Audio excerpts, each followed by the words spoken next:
71문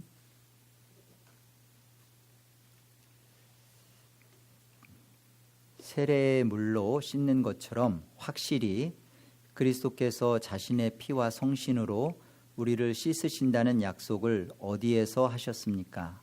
세례를 제정하실 때 이렇게 말씀하셨습니다. 그러므로 너희는 가서 모든 족속으로 제자를 삼아 아버지와 아들과 성령의 이름으로 세례를 주고 믿고 세례를 받는 사람은 구원을 얻을 것이요 믿지 않는 사람은 정죄를 받으리라. 이 약속은 성경이 세례를 중생의 씻음 혹은 죄를 씻음이라고 부르는 데서도 거듭 나타납니다. 세례라는 말은 씻는다라는 의미예요. 그래서 세례 속에는 우리가 이렇게 씻는 것이 분명히 그 안에서 이제 행위가 있는데 이렇게 보여지는 거잖아요. 세례라는 것은 이렇게 물로 씻겨지는 보여지는 건데 세례가 주고자 하는 의미는 보여지지 않지만 실제하고 있는 그 죄가 씻겨지는 것을 설명하는 거예요. 나타내 주는 거죠. 보이지 않지만 우리의 죄가 씻겨지는 것, 그것을 보여주는 것이 세례입니다. 우리 사도행전 22장을 먼저 가보죠. 사도행전 22장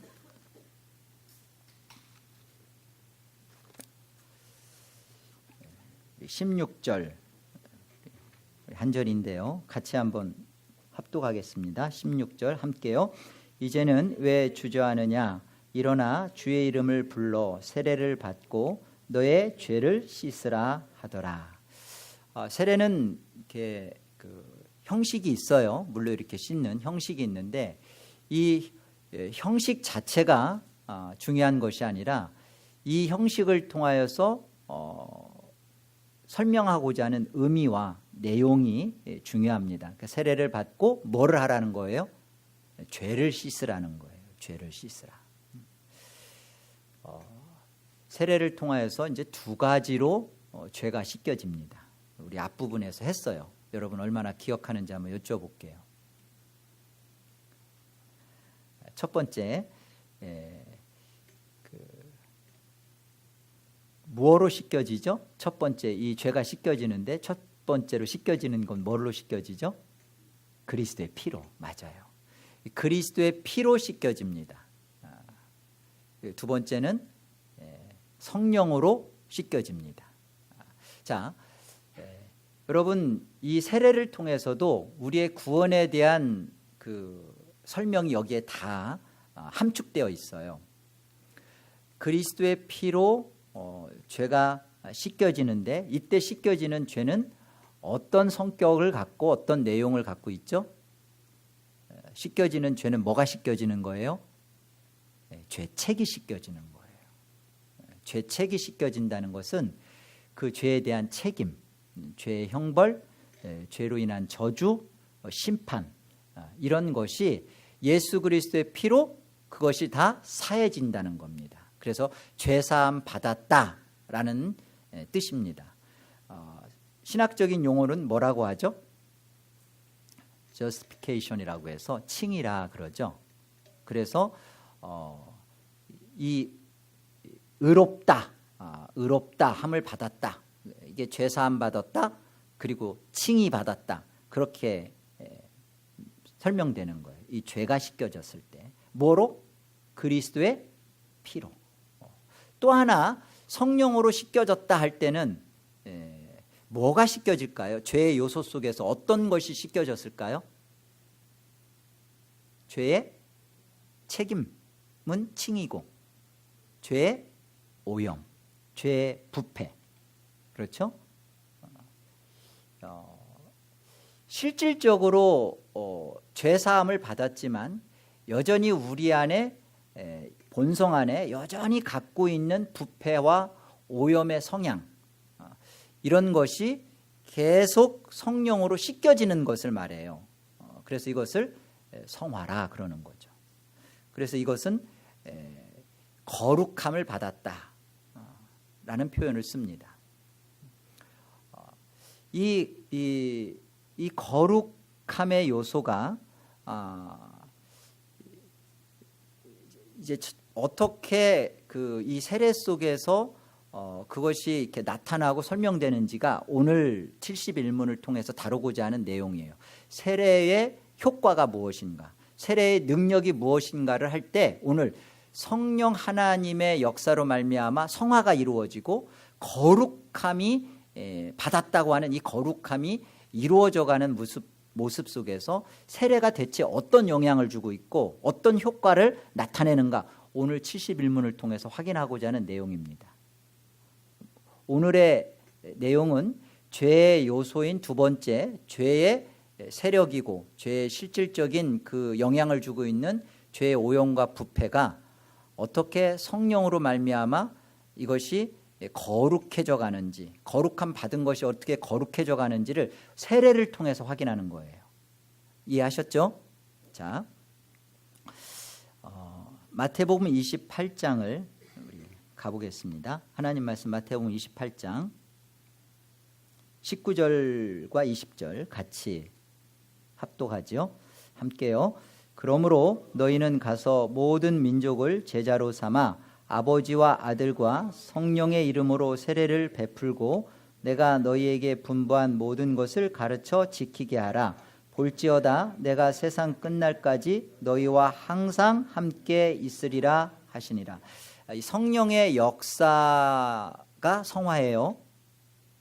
성령의 역사인 이 성화가 지금 세례 속에 어떻게 영향을 미치고 있는지, 성령의 역사인 이 성화가 지금 세례 가운데 어떻게 이것이 나타나는지를 지금 보는 건데요. 먼저 여기 19절에 보면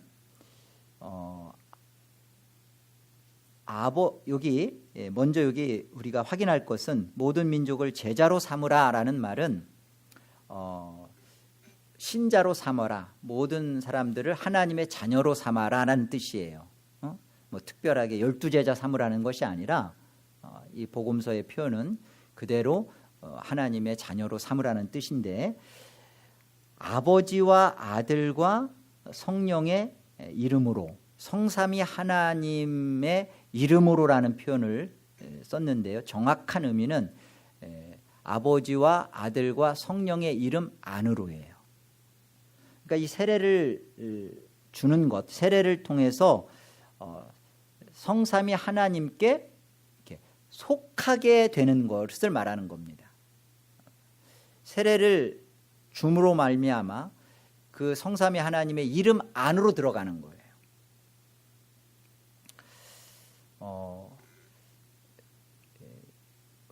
우리가 하나님의 자녀가 된다는 말은 다른 어떤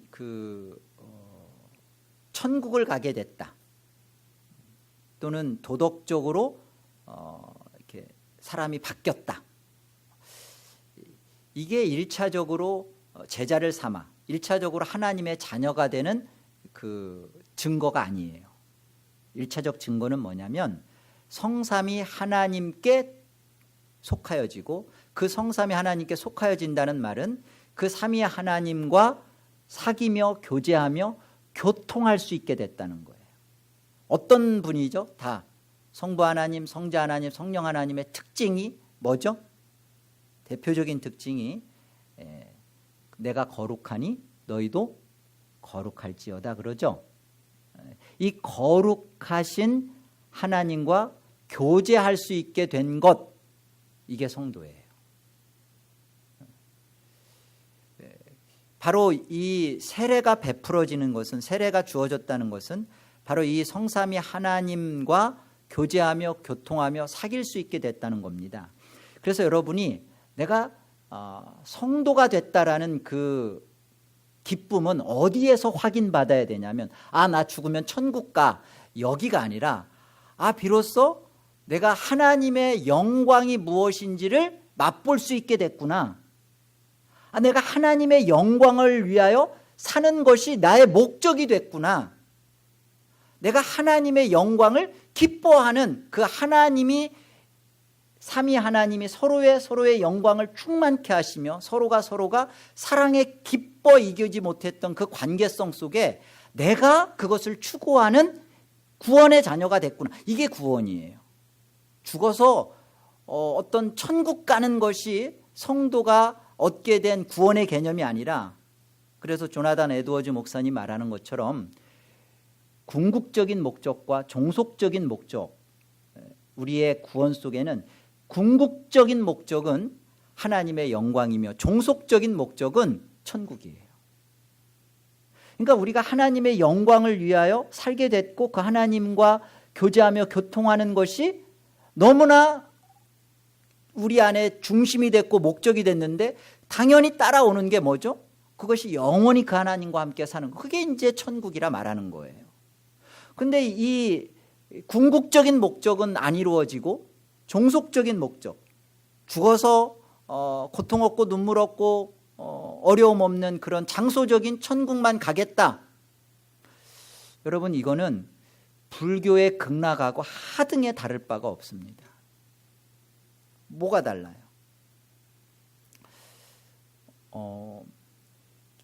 이 중간에 이렇게 개종한 사람들, 우리 처음부터 이제 뭐 모태신앙이라고 하는, 저는 뭐 모태신앙 썩 좋아하지 않습니다. 제가 모태신앙이 아니라 그래요.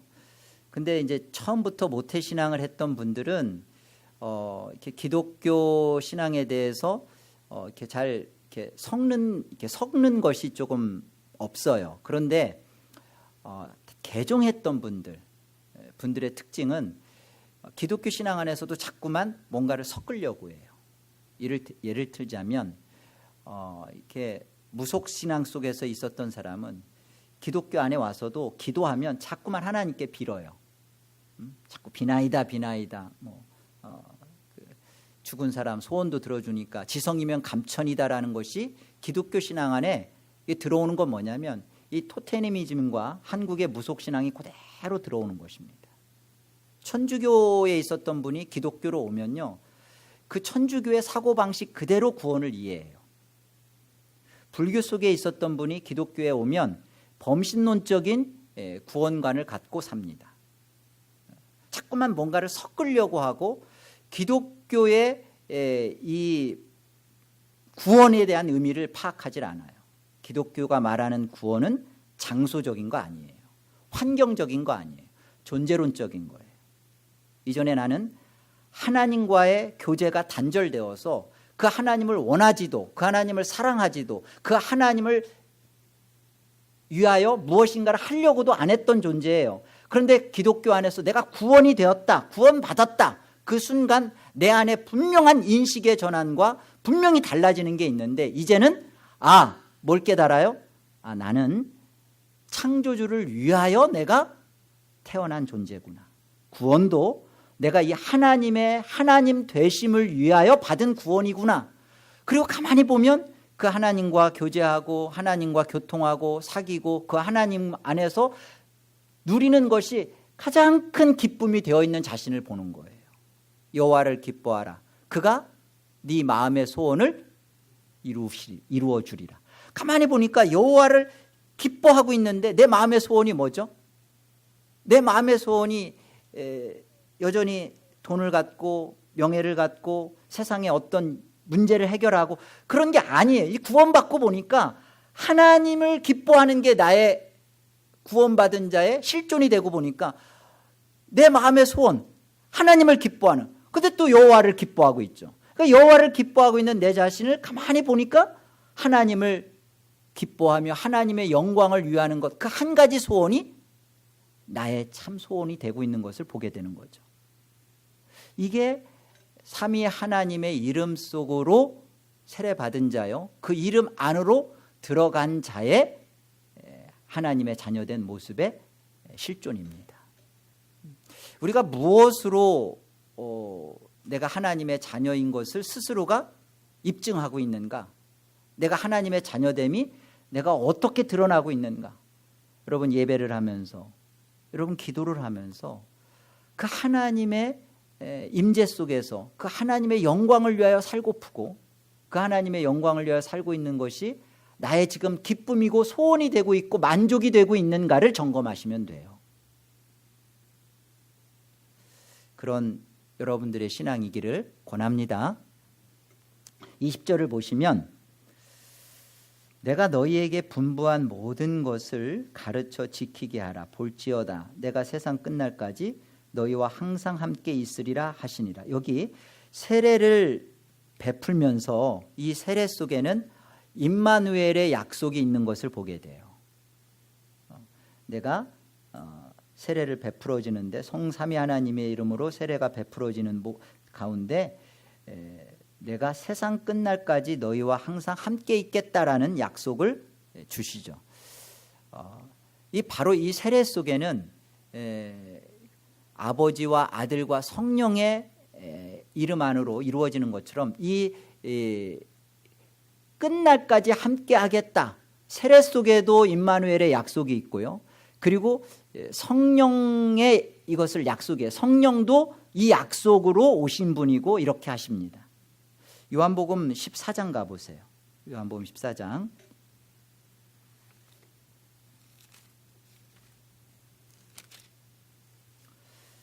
16절 우리 같이 한번 읽어보죠. 함께요.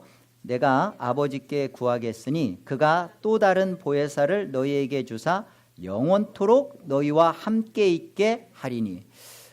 우리에게 주시는 이 임마누엘의 약속, 예수 그리스도가 몸을 입고 오셔서 우리와 영원히 함께 하시는 그 임마누엘로 계셨고요.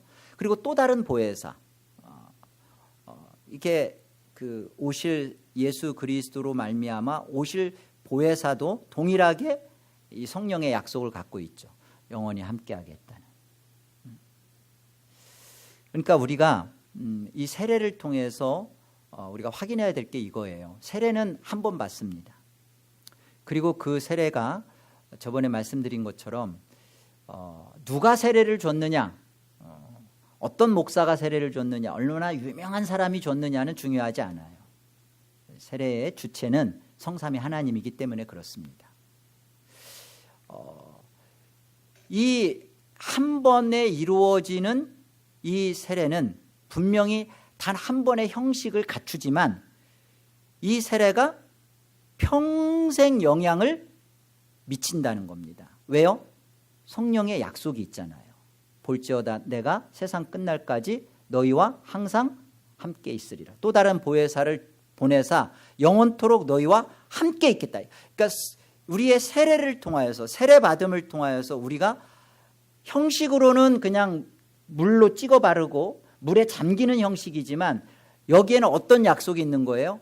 성령이 임마누엘로 나와 끝까지 나의 그 평생에 걸쳐서 지속적으로 함께 하시겠다는 약속이 있는 거죠.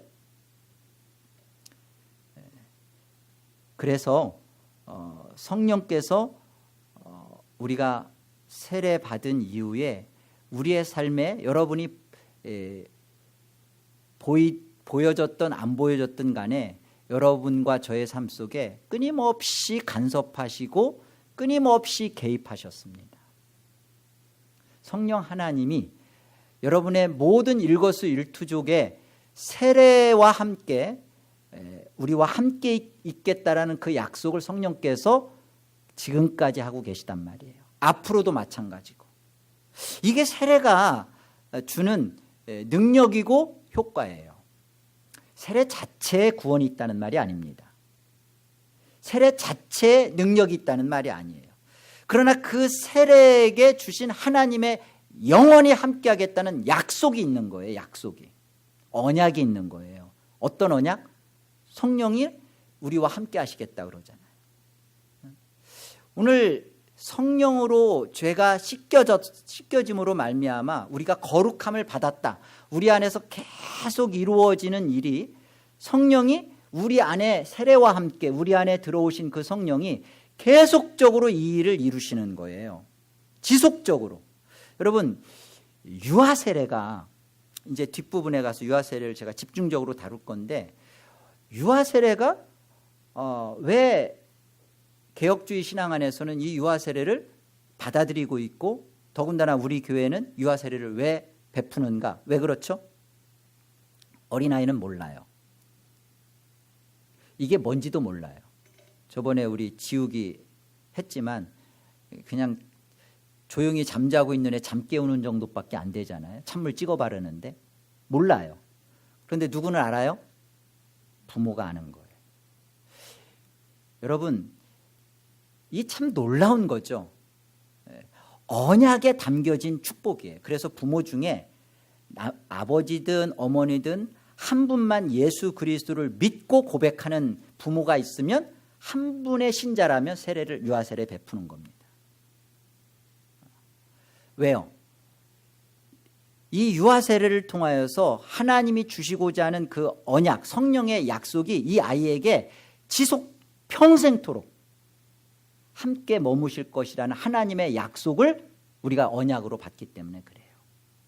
이게 겸손한 겁니다. 부모 생각에 아니 아이가 스스로 신앙 고백을 할 때까지는 여러분 그 신앙 고백을 사람이 말하는 그 고백의 진실을 여러분 어디까지 인정할 수 있어요? 하나님이 약속에 근거하여 우리가 구원받은 것이고, 그죠? 내가 얼만큼 깨끗하면 구원받을 수 있어요. 하나님의 언약과 약속에 근거하여 우리는 구원의 자녀가 됐단 말이에요. 이게 거룩한 문제예요. 거룩하게 되었다라는 약속 속에서 우리는 그 거룩하여져 가는 거예요. 내가 하나님 앞에 얼마만큼 깨끗하면 천국 들어가는데 문제가 없을까요? 장담 못해요. 우리에게서의 유일한 하나님의 이 약속, 영원토록 끝날까지 우리와 함께하겠다는 이 성령의 약속으로 인하여서 우리는 하나님이 나를 구원하셨고 그 하나님과 영원히 함께할 거라는 믿음을 누리는 것이죠. 이제 이게 유아 세례 속에서도 있는 거예요. 계속적으로 지속적으로 평생 그와 함께한다는 약속이죠. 우리가 이 세례의 핵심 개념을 한마디로 말하면 뭐냐? 세례의 핵심 개념이 여러분 뭐 같아요? 세례의 핵심 개념 한마디로 말하면 그게 연합이에요. 세례의 핵심 개념이 뭐다? 연합입니다. 이 세례의 효과와 세례의 능력은 어디에 있냐면요, 성령의 지속적인 성령의 일하심과 성령의 지속적인 일하심 속에 있는 거예요. 그런데 그 성령의 그 일하심의 그 핵심이 뭐냐면 연합이란 말이에요. 성령은 우리와 예수 그리스도를 하나 되게 하셔요. 누가? 성령께서. 성령이 아니고서는 예수 그리스도가 이루신 모든 것이 우리 것이 될 수 있다 없다? 없어요. 성령이 하시는 일, 성령이 오셔서 하신 일이 이겁니다.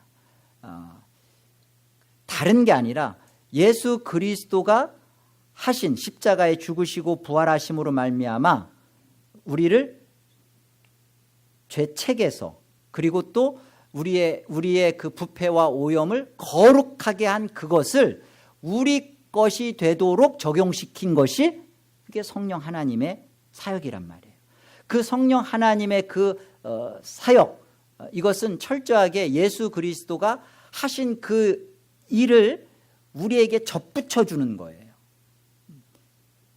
예수 그리스도가 그 일을 하셔야만 했습니다.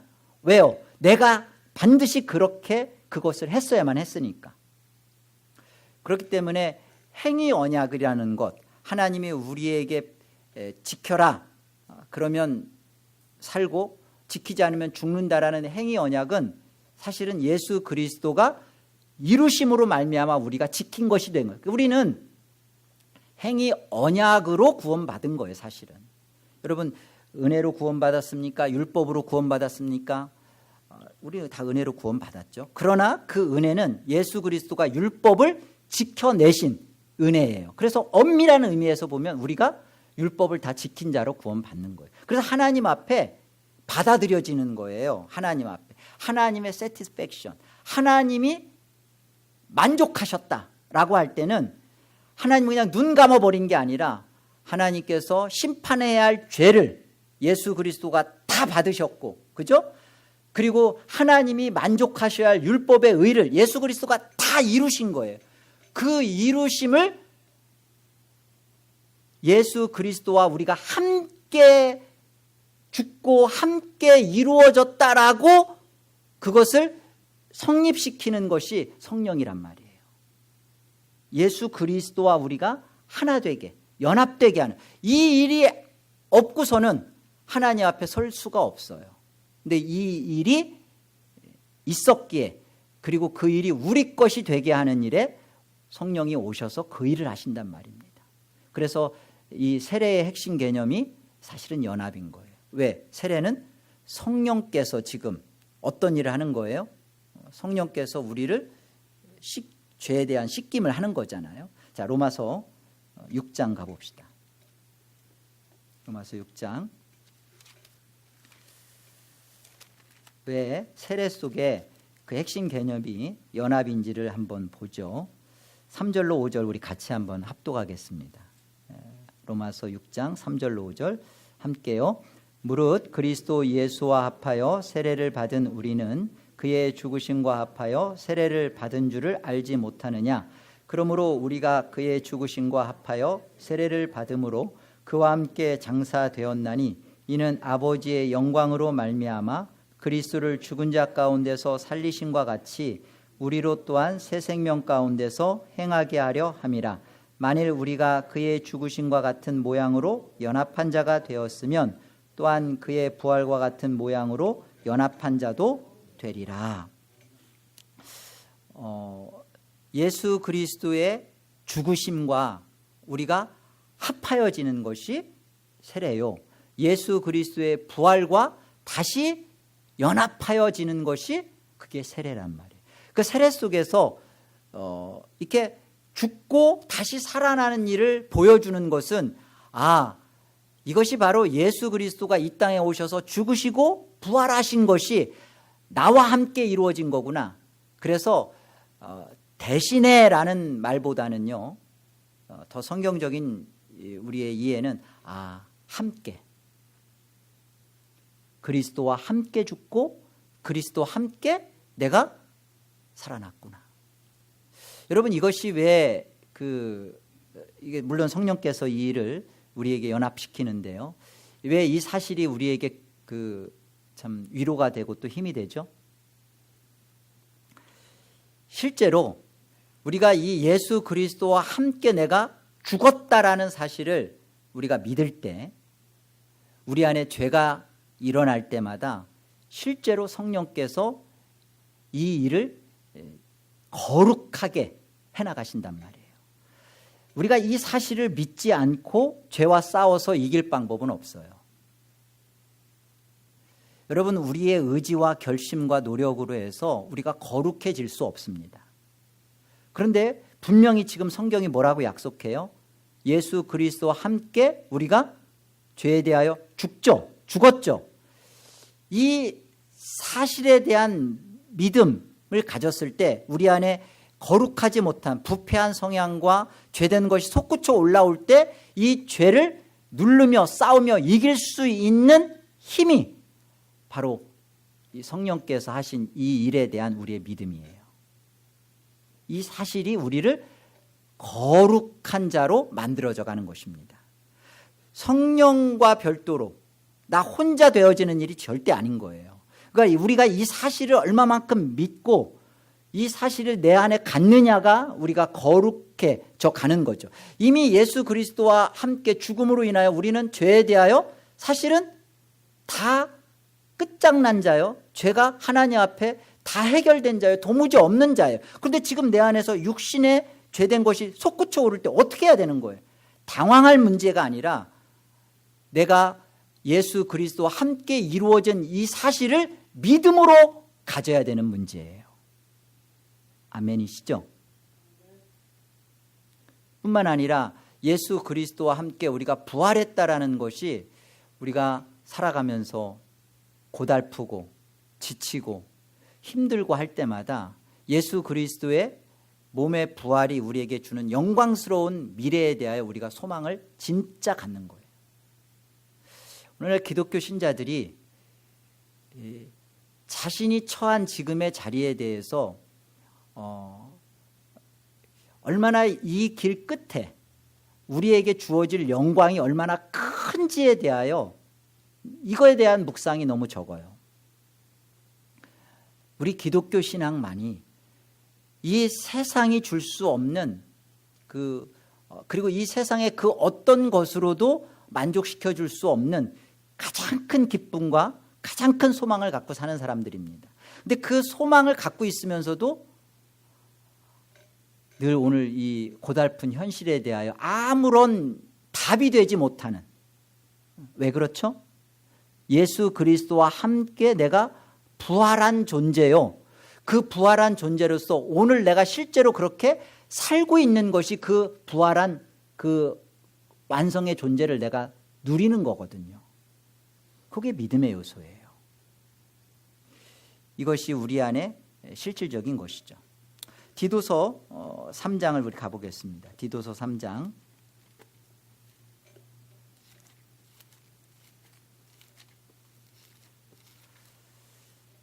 5절로 6절을 같이 한번 읽어보죠. 디도서 3장 5절과 6절 함께요. 우리를 구원하시되 우리가 행한 바 의로운 행위로 말미암지 아니하고 오직 그의 긍휼하심을 따라 중생의 씻음과 성령의 새롭게 하심으로 하셨나니 우리 구주 예수 그리스도로 말미암아 우리에게 그 성령을 풍성히 부어 주사. 우리 7절도 읽고 싶으세요? 우리로 그의 은혜를 힘입어 의롭다 하심을 얻어 영생의 소망을 따라 상속자가 되게 하려 하심이라. 여기 보세요.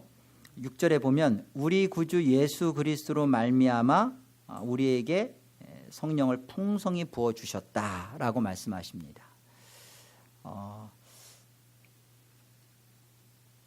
세례 속에서 보여주는 핵심적인 개념이 연합이라고 그랬잖아요.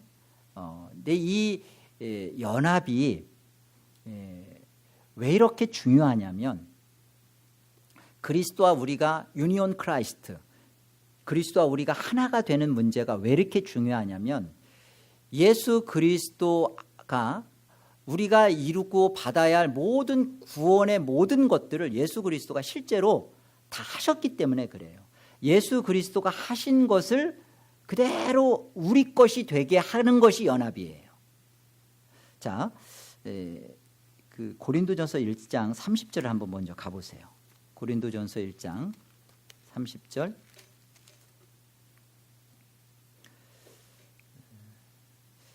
찾으셨어요? 너희는 하나님으로부터 나서 그리스도 예수 안에 있고 예수는 하나님으로부터 나와서 우리에게 지혜와 의로움과 거룩함과 구원함이 되셨다. 여기에 보면 의로움, 거룩함, 구원함. 의로움은 칭의를 말하죠. 거룩함은 성화를 말해요. 이렇게 그럼 하나님이 우리를 중생시켜 주시고 의롭다 칭의를 해 주시고 또 성화를 이루어 주시고 이렇게 단계 우리가 이렇게 해나가야 되는 거나 이렇게 생각하는데요. 그렇지 않습니다. 고린도서 6장을 가보세요. 6장. 이 말씀을 왜 하긴 하냐면 자 이걸 보세요. 6장 11절 보세요. 너희 중에 이와 같은 자들이 있더니 주 예수 그리스도의 이름과 우리 하나님의 성령 안에서 씻음과 그 다음에 뭐예요? 거룩함과 의롭다 하심을 받았느니라. 여러분 중생, 성화, 칭의 우리가 우리의 구원의 과정으로 마치 내가 하나님 앞에서 내가 이제 중생하고 그 다음에 칭의 받고 또 성화를 이루고 이렇게 단계 이루는 것이 구원 아니에요. 그렇잖아요. 여기 지금 고린도서 6장 11절 말씀은 중생 다음에 순서가 성화부터 오잖아요. 그 다음에 칭의가 나오잖아요. 뭘 말해주는 거예요? 우리 안에서 우리 안에서 이루어진 구원은 단계별이거나 순차적인 것이 아니라 이것은 연합이라는 거예요. 그리고 임의와 완성 속에서 우리가 순종의 개념을 갖는 겁니다. 잘 이해하세요. 이미 우리는 예수 그리스도가 중생과 그죠?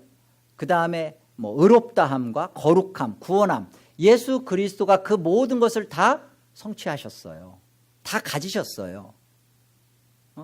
그래서 예수 그리스도 안에서 우리도 중생하고 의롭다함 받고 거룩함, 이게 그렇지 않다는 것을 고린도서 6장 11절에서 보여주잖아요. 중생과 그 다음에 성화가 나타나고 그 다음에 칭의가 나타나고, 이게 뭘 말해주는 거예요? 이미 우리는 완성과 승리를 갖고 어떻게 사는 거예요? 성령의 은혜 속에서, 성령의 작용 속에서 우리 안에 이미 거룩함을 받은 자로서 거룩하여져 가는 거예요. 순차적인 문제가 아니라는 거예요. 거룩하여져 가다가 또 어떤 걸 또 만나요? 내가 예수 그리스도 안에서 이렇게 의롭다함을 온전하게 받은 것도 누리고 맛보는 거죠. 자꾸만 기독교 신앙에 대해서 내가 회개하고 내가 믿고 내가 의로워지고 내가 또 영화를 또 만나야 되고 이렇게 자꾸 생각하는 것은 뭐가 빠진 거죠? 예수 그리스도가 왜 오셨고 예수 그리스도가 무슨 일을 하셨고 예수 그리스도로만이 하나님께 갈 수 있다라는 절대 진리를 내가 상대화시키는 거예요. 내가 갖는 거예요. 그건 믿음 아닙니다. 우리가 대체 어느 정도 하면 의로워질 수 있는 거예요. 우리가 어느 정도 하면 하나님 앞에 쓸 수 있는 거예요. 우리가 왜 오직 기독교가 예수 그리스도만 소망하는가를 생각하세요. 왜 우리 예수 그리스도 아니면 안 되는가? 철저하게 왜 복음은 오직 왜 예수 그리스도만인가? 그 예수 그리스도로만이 하나님께서 받으실 수 있는 구원이에요. 그 구원 속에 우리가 연합되는 것이죠. 하나가 되는 것이죠. 이게 참 어렵지만 이걸 잘 우리가 갖고서 신앙을 해야 됩니다. 그래서 조나단 에드워즈 목사님은 이렇게 얘기했어요. 우리의 구원은 그리스도가 100%, 그러니까 하나님이 100% 하신 일이다. 그리고 또한 우리가 100% 하는 우리의 일이다. 어렵죠? 근데 우리가 하는 100%의 일은 어디에 있는 거예요? 하나님이 예수 그리스도 안에서 100% 하신 그 100% 안에 있는 거예요. 그 안에 예수 그리스도와 연합됨으로 말미암아 그 100% 안에 들어가 있는 자가 어떻게 살아요? 이미 구원받은 자요, 거룩해진 자로, 이미 의롭다함을 받은 자로, 중생의 씻음 받은 자로 어떻게 살아요? 우리의 구원을 100% 하는 일로 살아요. 그런데 그것이 나타나는 것이 어떻게든지 어떻게든지 천국 가겠다는 것이 아니라 하나님의 100% 안에 구원 속에 들어온 그 연합된 자의 신앙은 하나님의 은혜와 영광을 기뻐하며 맛보며 그렇게 하나님의 구원을 누리며 점점 거룩한 자리로 스스로가 사모하며 간단 말이죠. 마지막으로 우리가 한 가지만 확인해 보겠습니다. 여기 마가복음 16장 16절을 한번 가보죠. 마가복음 16장 16절. 이거는 우리가 꼭 점검하고 넘어가야 할 내용이에요. 마가복음 16장 16절. 자, 우리 한 절이니까요. 같이 합독하도록 하겠습니다. 함께요. 믿고 세례를 받는 사람은 구원을 얻을 것이요 믿지 않는 사람은 정죄를 받으리라. 세례를 받는다. 그러면 구원을 얻는 걸까요? 아니라고 돼 있죠. 믿고 세례를 받는 사람, 믿지 않는 사람은 정죄받는다고 돼 있어요. 세례 자체에 거기에 구원이 있거나 세례 자체에 뭔가 대단한 게 있는 것이 아니라 뭐가 있어야 된다는 거예요. 세례는 사실은 그 약속 속에 담겨져 있는 형식입니다. 그 의미는 이 세례를 통하여서 성령이 그 안에 오시겠다는 약속이에요. 그런데 중요한 건 뭐죠? 성령이 세례 가운데 함께 그 안에 임하시고 함께 떠나지 않고 영원히 함께 하겠다라는 것을 세례 받는 자가 어떻게 해야 돼요? 그 사실을 믿음으로 받아야 되는 거예요. 믿어야 되는 거예요. 우리가 세례의 핵심 개념이 연합이라고 말씀드렸습니다. 연합이 이루어지려면 성령께서 연합을 하셔요.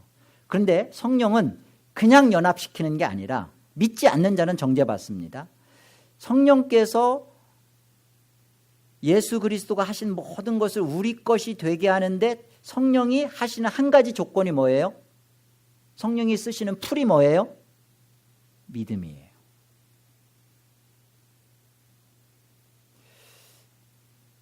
우리에게서 세례를 받으면서 이 세례 속에 나의 죄를 그리스도의 피가 영원히 하나님 앞에서 해결해 주신 그리스도의 피로 말미암아 나는 하나님 앞에 의로움을 받았다라는 믿음으로 세례를 받아야 되는 거죠. 이게 믿음입니다. 성찬도 마찬가지예요. 똑같이 빵과 포도주를 먹을 때도 믿음이 있느냐 없느냐에 따라 이것이 효력이 있고 없고예요. 믿음 없이 성찬 참여해봐야 아무 의미도 없는 거예요. 세례도 마찬가지고요. 우리가 성령으로 우리의 죄가 씻겨졌다. 예수 그리스도의 거룩함을 성령께서 가지시고 그것으로 우리 안에 날마다 다 하나님이 100% 이룬 구원 속에서 내가 완전한 거룩한 자로, 그러나 끊임없이 내가 거룩한 자로 죄와 싸우면서 살아가는 이 사실, 내가 넘어지지만 내가 다시 일어설 수 있는 근거가 뭐예요? 하나님이 이런 나를 거룩하다 하셨고 하나님과 내가 교제할 수 있고 하나님을 영화롭게 할 수 있는 그런 존재라는 사실에 대한 믿음, 예수 그리스도가 모든 이 사실을 이루셨고 나도 그 안에서 그것을 갖고 있다는 믿음, 그 믿음으로 세례를 받아야 되는 것처럼, 그죠? 우리 안에 이 믿음이 중요하다는 것이죠. 그래서 은혜의 수단이라고 하는 말씀, 기도, 성례, 세례와 성찬, 고난, 그리고 성도의 교제, 이 모든 것들이 성령께서 은혜의 수단으로 사용하시는 거예요. 이 5가지를, 크게는 5가지, 적게는 3개입니다. 말씀, 기도, 성례. 근데 이 5가지를 은혜의 수단으로 성령께서 사용하시는데 이것이 은혜가 되고 이것이 하나님의 은혜의 통로가 될 수 있는 근거가 뭐예요? 믿음이에요. 믿음이 없으면 고난 가운데 살고 있으면서도 그 고난을 주신 하나님의 은혜와 성령의 손길에 대하여 믿음으로 받지 않으면 그것이 은혜가 돼요? 안 돼요? 안 되는 거예요. 안 되는 거예요. 세례도 그랬던 거고요. 성찬도 그런 것이고요. 말씀도 마찬가지인 거예요. 말씀도 그 말씀을 성령께서 사용하십니다. 그런데 그것이 믿음으로 받지 않으면 어떻게 돼요?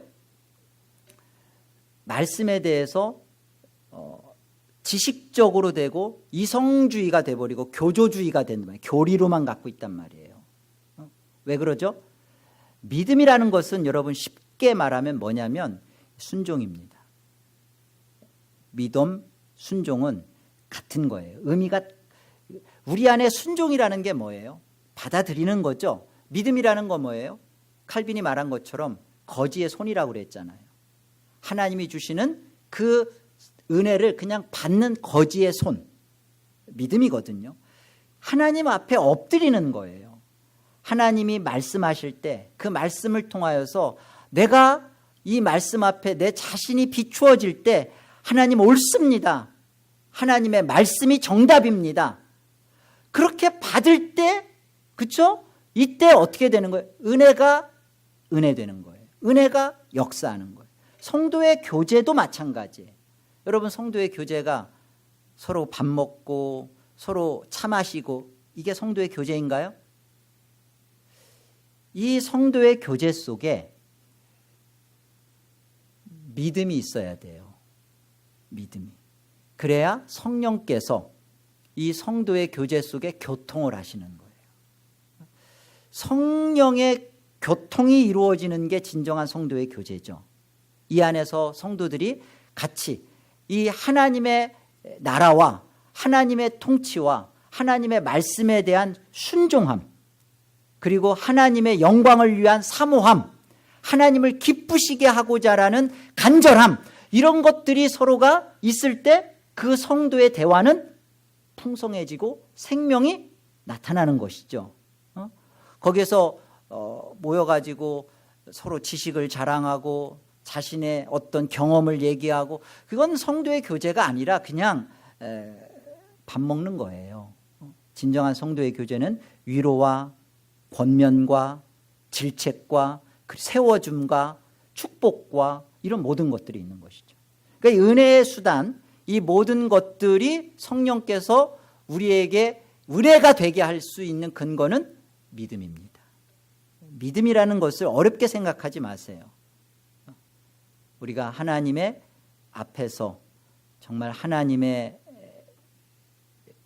뜻을 만났을 때, 하나님 말씀 앞에 섰을 때 내 자신을 어떠한 태도로 하나님 앞에 갖고 있는가 돌아보시고, 우리가 이미 다 세례를 한 번씩 받으셨겠지만 세례가 주는 의미가 이런 것이구나. 이미 내가 그리스도 안에서 다 이루신 승리를 갖고 오늘 그 승리된 자로 승리의 영광을 살아가는 복된 존재가 될 수 있도록 성령께서 나와 임마누엘 하시는 축복을 내가 받았구나.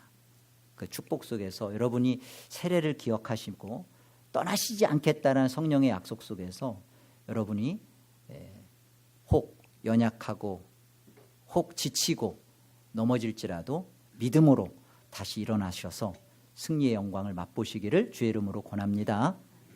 우리 오늘 말씀 생각하면서 우리 같이 기도하고 통성으로 합심하여 기도하고 마치도록 하겠습니다. 조금 더 기도하실 분들은 기도하셔도 좋겠습니다. 같이 오늘 말씀 생각하시면서 여러분의 신앙에 대한 자그마한 결심하시기를 권해요. 같이 기도하겠습니다.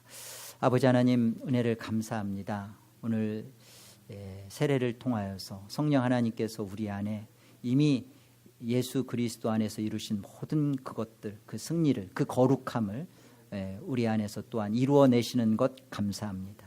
하나님, 왜 예수 그리스도께서 이 구원이 되셔야만 했고 예수 그리스도여서야만 하는 가능한지를 우리의 신앙을 통하여 또 세례를 통하여 또다시 점검받습니다. 하나님, 우리 자신을, 내 자신을 소망해 두고 늘 무너지는 내 자신을 보지 않게 하시고 예수 그리스도께서 이루신, 그리고 그 이루신 승리를 믿음을 통하여 나와 하나가 되게 하고 접붙이게 하는 이 연합의 비밀을 더 깊이 깨닫게 하여 주시옵소서. 그래서 하나님의 영광 가운데 사는 자요, 하나님의 승리를 보이는 자요, 하나님의 은혜의 역사를 드러내는 우리의 참된 교회가 되게 해 주시옵소서. 하나님, 참으로 성도의 진정한 모습이 이 승리 속에 담겨 있다는 것을 잊지 않게 하여 주시옵소서.